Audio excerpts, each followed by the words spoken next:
Bonjour les passionnés d'horlogerie. Dans cet épisode, on va parler d'une montre Fantor à petit prix. On peut la trouver sur le site AliExpress très facilement. Et comme d'habitude, je vous ai mis le lien d'achat dans la description. Avant de vous présenter la montre et de vous proposer un test complet de celle-ci, on va tout d'abord évoquer la marque qui en est à l'origine.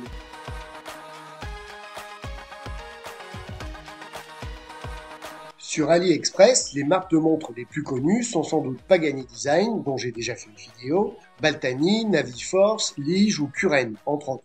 Mais Fantor, qui est une marque peut-être moins visible sur le site chinois, ne démérite pourtant pas. Si Fantor est moins connu, Fantor n'en est pas pour le moins intéressant, avec des modèles de style plutôt sobres à des tarifs toujours compétitifs. D'ailleurs, le revendeur officiel Fantor sur AliExpress bénéficie d'un taux de satisfaction de presque 98% de la part de ses clients, soit une note positive de 4,9 sur 5. Si Fantor Watch Company existe depuis plus de 20 ans en tant que fabricant de montres pour d'autres enseignes, elle n'est présente qu'en tant que marque à part entière depuis 2016. Et en 8 ans, grâce à son expérience et son savoir-faire, Fantor a produit une multitude de modèles. J'ai compté 154 montres différentes sur le site officiel Fantor. L'entreprise est située à Dongguan, dans la province du Guangdong en Chine, un lieu où les usines et les entreprises, locales et internationales, sont très nombreuses, mais qui est également un endroit magique pour les touristes, avec des paysages et des vestiges architecturaux magnifiques. Pour information, l'usine de 3000 m² de Fantor, selon les dires des dirigeants, produit jusqu'à environ 400 000 montres par mois, soit plus de 4 millions de montres par an. Et c'est en grande partie grâce à cette énorme production qu'avec les économies d'échelle, vous pouvez bénéficier en tant qu'acheteur de tarifs hyper contenus. On en revient donc à la montre du jour qui est proposée aux alentours des 30 € chez certains revendeurs et que l'on peut même parfois trouver à moins de 20 €.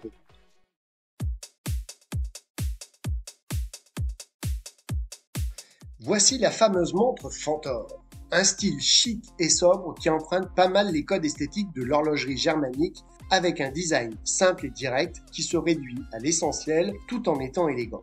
Avant de vous présenter la montre testée, sachez que ce modèle existe dans divers coloris, avec boîtier couleur acier ou doré or jaune ou or blanc et avec deux choix de cadran, blanc ou noir.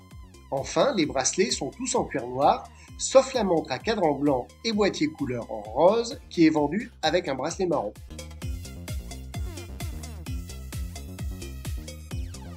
Pour la faire courte, je simule le déballage car j'ai la montre depuis environ 1 an et demi. La montre est arrivée dans un emballage qui contient un sac en papier qui porte le nom de la marque. À l'intérieur, on retrouve une boîte en carton avec sa surboîte. Les deux sont noirs et portent le nom de Fantor. Comme la montre, l'emballage est très discret. Dans la boîte, on retrouve une notice en anglais et en chinois qui est conçue pour toutes les montres de la marque. La montre est enfin livrée dans un sac plastique très épais et porte une étiquette volante au nom de Fantor.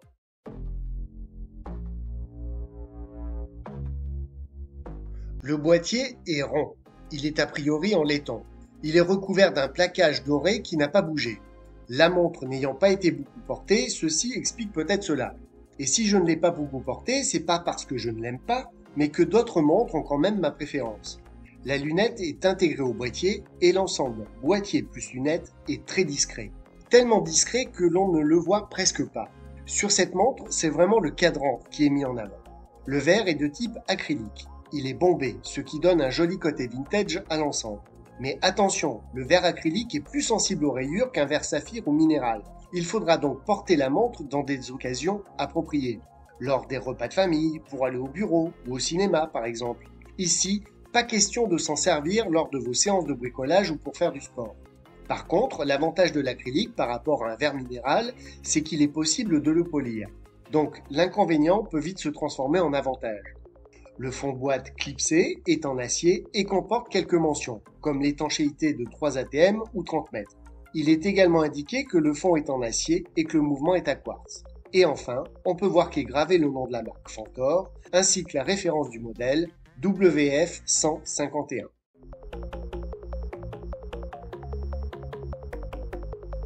On commence avec les aiguilles qui sont de type bâton.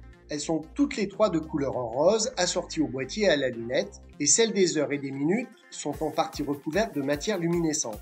C'est simple, bien fini, mais le rendu de la luminescence en pleine nuit n'est pas très satisfaisant.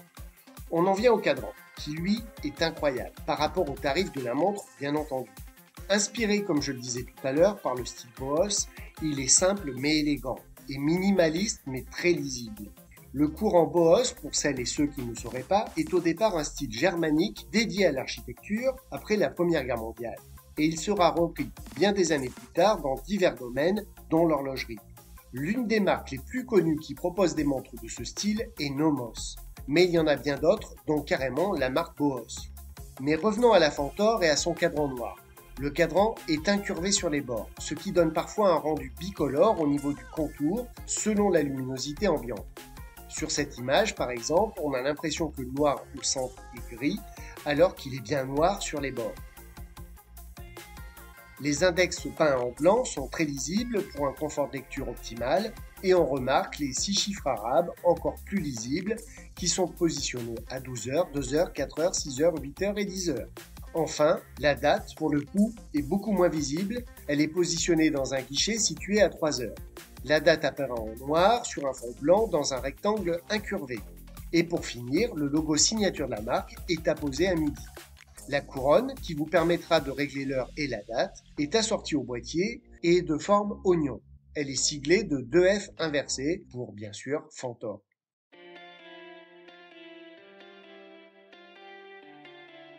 S'il est indiqué que le bracelet est en cuir véritable, je n'en suis pas vraiment sûr, vu la qualité de celui-ci et le tarif de la montre. En plus, il est très, voire trop brillant. Il n'en reste pas moins bien assorti au reste de la montre. Et vu que l'entrecorne est de 20 mm, vous pourrez le changer très facilement. La boucle ardillon, toujours de couleur or rose, est siglée Fantor.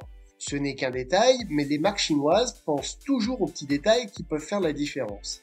La montre, montée sur ce bracelet, conviendra au poignet de 25,5 cm de circonférence. Les dimensions, justement, on y vient.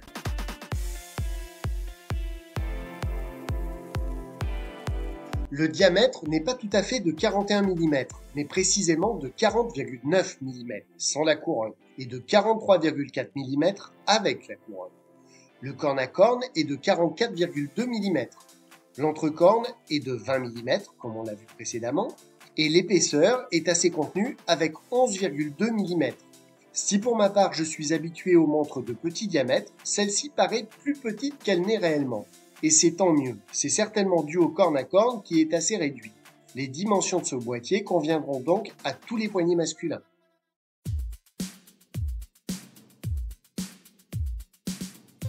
Le mouvement utilisé dans cette Fantor est d'origine japonaise puisque l'on a affaire à un Miyota 2115. Un calibre d'entrée de gamme, bien sûr, que l'on peut trouver aux alentours des 5 € sur AliExpress, frais de port inclus, mais qui fait bien le travail et a une très bonne précision. Miyota est quand même de manière générale réputé pour faire de bons mouvements. La pile, sur mon modèle, au bout d'1 an et demi, fonctionne encore. Et s'il faut la changer, on en trouve à moins de 1 € les deux sur AliExpress. Et là, la livraison est gratuite. Donc de ce côté-là, ce ne sera pas la ruine.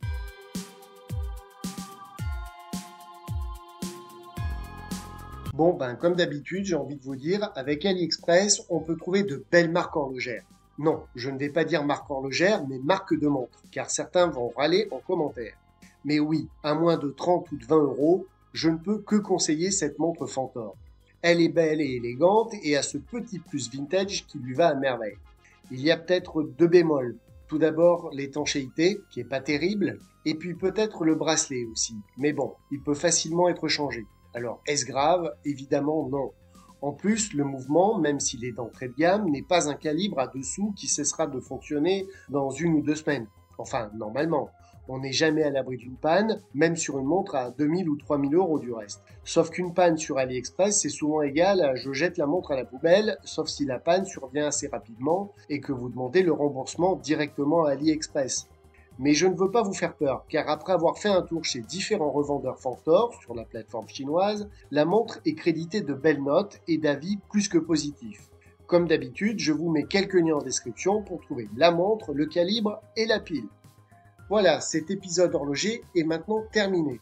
J'espère qu'il vous aura plu un minimum et que vous n'hésiterez pas à laisser un commentaire pour faire part de vos remarques, avis et conseils. N'oubliez pas de liker et de partager la vidéo, ça fait toujours plaisir et ça aide au référencement YouTube. Et sachez, mais vous êtes au courant maintenant, que je propose via mon site jardindecadeaux.com, des montres vintage réellement anciennes avec des histoires et du vécu. Donc n'hésitez pas à aller y faire un tour, l'entrée est libre et gratuite. Merci d'avoir regardé cette vidéo jusqu'au bout et à très bientôt pour un nouvel épisode horloger. À très vite les passionnés, salut!